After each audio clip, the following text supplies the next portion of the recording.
उदयपुर में महिला पंडित धार्मिक अनुष्ठानों और संस्कारों को संपन्न करवा रही हैं। सरला को बचपन से ही धार्मिक क्रियाकलापों के प्रति रुचि थी। आज वे जन्म पर होने वाले संस्कार से लेकर अंतिम संस्कार तक के धार्मिक कार्यों को भली भांति पूर्ण करवा रही हैं। प्रस्तुत है एक रिपोर्ट।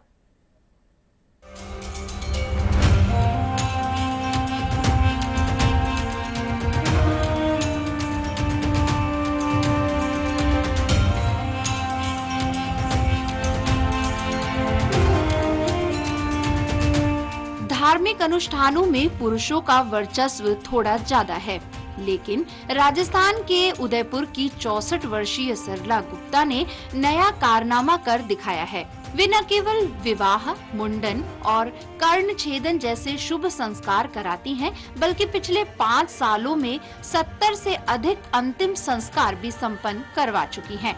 खास बात यह है कि वे विवाह और अन्य संस्कारों से प्राप्त दक्षिणा को लड़कियों की शिक्षा के लिए दान कर देती हैं। सरला गुप्ता ने 2016 में शादी ब्याह और अन्य धार्मिक कार्य कराने की शुरुआत की थी, लेकिन 2020 में जब कोविड महामारी का प्रकोप बढ़ा तो उन्होंने अंतिम संस्कार जैसे कार्यों को भी अपनाने का निश्चय किया। वे बताती हैं कि महामारी के दौरान शमशान घाटों पर शवों का अंतिम संस्कार करने के लिए परिजन तक नहीं मिल रहे थे। तब मैंने इस कार्य को करने का निर्णय लिया।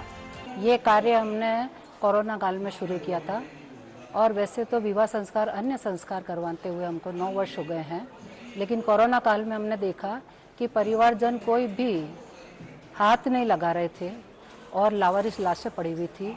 तब हमने आगे बढ़ करके और इस कार्य को शुरू किया और अब तक लगभग हम 70-75 अंतिम संस्कार करवा चुके हैं। वैदिक पद्धति में ये कुछ भी गलत नहीं है। स्त्रियों को और पुरुषों को समान अधिकार दिए हैं हमारे ऋषि मुनियों ने। आप देखेंगे तो पूर्व में भी हमारी जो भी वीरांगनाएं थी वो अत्यंत विदुषी थी। और आप रामायण भी अगर पढ़ते हैं, यथार्थ रामायण वाल्मीकि ऋषि की, तो उसमें एक वृत्तांत आता है कि जब रावण का स्वर्गवास हो गया था तो उनकी पत्नी मंदोदरी वो भी अंतिम संस्कार में साथ में थी।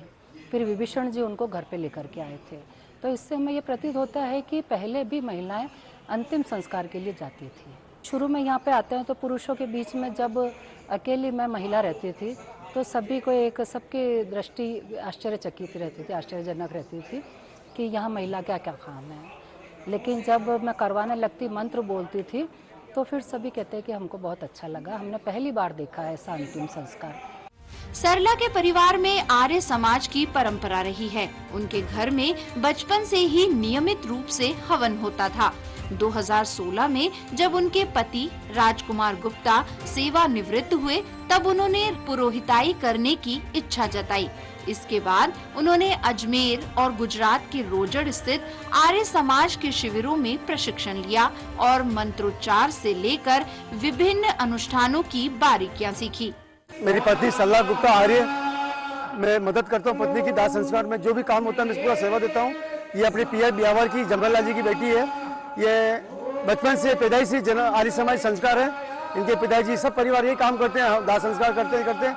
मेरी पत्नी ने कहा कि मेरी भी बहुत इच्छा होती, मैं भी करूँ, मेरे पिताजी भी करते हैं, लेकिन रिटायरमेंट के बाद करेंगे अपन। रिटायरमेंट के बाद 15-16 से मैं रिटायरमेंट हुआ हूँ। पूरा मेरी पत्नी का साथ देता हूँ। मेरी पत्नी हवन दाह संस्कार करती है। महिलाओं को दाह संस्कार करना लोग बहुत ऑब्जेक्शन उठाते हैं। जब देखते हैं अंतिम दाह संस्कार हम देश में महिलाओं को बहुत दिक्कत आती थी। जब मैंने रिटायरमेंट के बाद मेरी पत्नी के साथ दाह संस्कार करने का लोग ऑब्जेक्शन उठाते हैं, ये किया और कभी दाह संस्कार में आती किया कि जब दाह संस्कार करके 121 मंत्र पढ़ के अंतिम संस्कार करके कपाट क्रिया करने के बाद जब लोग खुश होते हैं कि वाकई में दीदी आपने बहुत अच्छा दाह संस्कार कराया। शुरुआती दिनों में समाज के ने उनके इस कदम का विरोध किया, लेकिन आज उनके कार्यों की सराहना की जा रही है। अब उन्हें जयपुर, प्रयागराज, अजमेर सहित कई अन्य शहरों से भी बुलाया जाता है। ब्यूरो रिपोर्ट, दूरदर्शन समाचार, जयपुर।